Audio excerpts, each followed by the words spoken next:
It's genuine, and I couldn't miss this moment to be able to engage and interact with my elder. I don't get a chance to do it as often as I would like, but Elder Baba Say, please introduce yourself and introduce your wives, your PIs. Yes, sir. So, shalom, shalom. Baba Seku Olayinka, and this is my wife Olade Olayinka, and my wife Notilewa Olayinka, and we are happy. We want to go lightly perspective. This is my brother and elder, Sardar Weed. I love this brother, and I love Ino Hokma and their entire family. Just Love you. So, typically, we have these conversations about family, as y'all notice. It's no secret. We align in a patriarchal order.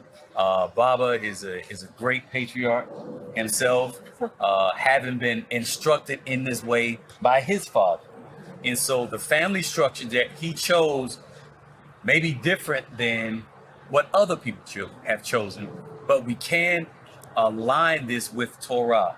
So we wanted to just have a quick conversation just about the benefits of the family structure that you chose, and I'll just let you share from there, Bob. yeah. The family structure that I chose was the family structure of my ancestors, my father and my father's back. Of course, that was interrupted due to transatlantic slave trade, and all that happened subsequently. But we are back on line. We're back in line with that. And see, the patriarchal order, and this, so that it also includes what we call polygyny, and we've been practicing that as a family for well over 20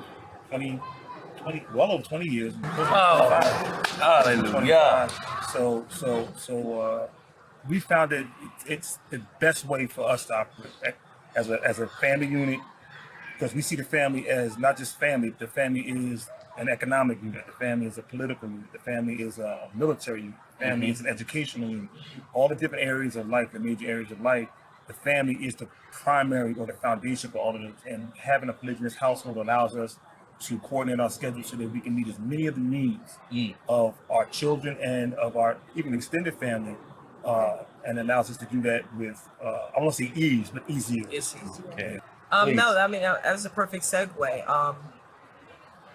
There's a certain level of commitment to family and a certain level of commitment to your own personal growth of who you're going to be and show up in a marriage.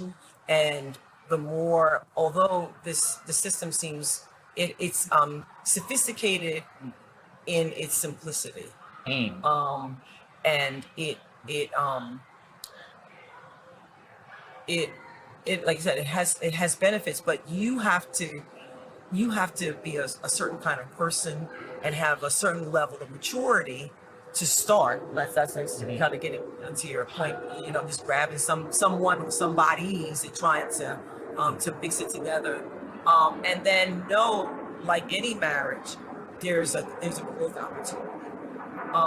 In a polygamous situation, your growth opportunities are going to come from how you are in a relationship to spouse, and then relationship to anyone else that comes into that part of your family, and it helps you. Like I said, it's a certain level of personal development, and most people are not really ready for that kind of experience, a life experience. And so, for me personally, it like I said, it's been a great life journey. Life is not boring. Life is and then you're constantly striving to improve yourself. How can you show love, be focused, be productive, as far as fruitful, on like I said, what seems like super complicated. The more people you add, the more complicated it be. But it's like you said, it just has a certain level of simplicity when you're focused, and then from that, all of the benefits we can discuss come from it. The bottom line is, I want you to be as happy as I am. Yes. I don't want to be the most. Certain things like competition have to be. Competition is good, but it has to be healthy competition. Oh, hold on. Competition is good. Hold on. But Now, it has that please, like, define that, because just to say that competition is good. Please, by all means. No, competition is good because it helps you elevate yourself, and it helps you. If I see something that one of my sisters is doing and doing well, and I know I lack in that area, it's opportunity for me to gain. Doesn't mean I'm trying to become master as you are, Right. but I'm trying to be your backup. Right. I'm trying to be sufficient and efficient, so that you can feel like, okay, look, this is something I typically do, and I'm restricting the family in this space. But at least I can give myself B, and we can do it. One, if we have to get it done. So competition helps you grow, helps you learn, helps you take on your skills, helps you process, helps you deal with your own. And we'll say things to each other, say in certain situations that start to become emotional for whatever reason, something going on in the family.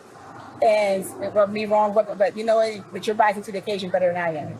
I'm getting your foot, because you know what? I'm gonna get out of my head, or be able to say to yourself, you know what? In this moment, I'm gonna tell you, you're being heavy. So even as an elder, doesn't mean I'm not human anymore, but it means I'm growing, and it means that certain situations shouldn't be boom, boom, boom, boom, boom, boom, back behind each other. I should have a situation that arises, and okay, I can do better. And even in that moment, I might have, shown the weakness and fallen and etc. But I have to remedy it, and it can't show its head like that. And then you got to look at how you present. That takes some maturity. And how are you presenting things to yourself? Because even particularly when you're talking about more than one, and particularly how we typically Westernize and looking at it, we fall. He loves me. He's in love with me. Yeah. It's the- And the me only. And me only, or Yeah. or he loves me the best. Yes. We all have our relationships. Right. But there's multiple relationships to be managed. I have to manage me and him, Right. me and Ia, me and Ia, me and Ia. Right. So it's multiple. It builds, and that interaction. And a lot of times, even it's the salvation piece, because there are things where it would have been a trigger or a stressor. And it's just, okay, okay, yeah. Or we can we can laugh about it. Even the things we may get angry about doesn't mean we never have tension. Definitely. But even that tension, we understand. We do a lot of laughter. Definitely. Yeah. The tension piece, though, can't be insurmountable. It can't be. It has to be a teachable moment. Right. So what I say to all that is, it takes maturity to be able to do that. It definitely takes intelligence, and I'm not saying that means you have to have a PhD. I'm saying it takes an intelligence to be able to, be emotionally intelligent, to step back and say, and understand, how is this going to impact everything. We do it all the time. How's it going to impact the ones I love, my family, my sanctuary unit, the whole body. So you have to think about that, and be willing to, again, also be humble and come back. I messed up. Right. I apologize. And I will do better if I don't. Call me on it. So. Okay, that's what it's happening. No, that competition piece that you spoke about, the westernized mind is out to kill. Right. Want to destroy the other person so that he shouldn't down victorious. Last person standing. Right. That's a corrupt Western concept, where it's like, well, you can only truly have one. And I've always challenged that. I never ever really believed that notion, because I know that as a man in the past, I've loved more than one woman at the same time, and I'm like, well, where are these concepts coming from? And like you said, the path of our fathers, even in Torah, they practice it, and we saw that that's where our nation came. So we did. EMOT also talks about managing multiple relationships. Yes. And so in coming into this family, I'm not just establishing a relationship with Baba. I'm also establishing a relationship with Olade EMOT. And it is very humbling. And again, like when you talk about the competition piece, your approach to everything has to be rooted in love and rooted in commitment to the overall mission. Yes. That's what's at the forefront all the time. And so that's what gives you a sense of humility, just looking at the fact that he has sustained 2 marriages for much, much longer than the average person can sustain one. Okay. And if that doesn't, touch you in a way that says, wow, this is something just beautiful and bountiful that I am becoming a part of, and it becomes a question of, okay, how can I contribute? What can I bring to this already functioning, already wonderful situation that exists?